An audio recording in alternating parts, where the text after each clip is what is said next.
Aanaa Jiillee Dhummuuggaatti hooggantoonni olaanoo federaalaa fi naannoo aanichatti argamuun daawwii dirree fi marii hawaasaa aanaa fi magaalaa waliin taasisaniiru. Marichi hojiilee nageenyaa fi misooma ariifachiisaa ta'anii fidas jedhamee eegama. Marichi hojiilee nageenyaa fi misooma ariifachiisaa ta'anii fidas jedhamee eegama.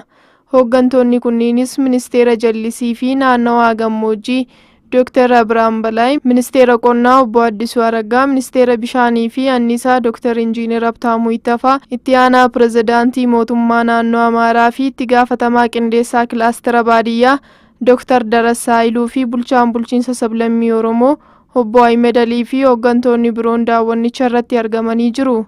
Turtii daawwannaa isaaniitiin lafa misooma qonnaa fi jallisiif oolu akkasumas bishaan ho'aa haayiweetuu daawwachuun hawaasa aanaa fi magaalaa waliin marii taasisuun gaaffilee fi yaadota hawaasni kaasan deebii akka argataniif akka hojjetamu ibsaniiru. ኮሚኒኬሽን ያንቻራ ወደፈኔ ሰርተን በጋራ አካባቢውንም ለማለማበት ለራሳችሁ ብቻ ሳይሆን ለሀገር ለአካባቢው የምትዘርፉ እንድትሆኑ የሚሆንበት ጊዜ አጭር እንደሚሆን እርግጠኛ ነኝ። መልካም ጊዜ ስለተቀበላችሁን ለሁሉም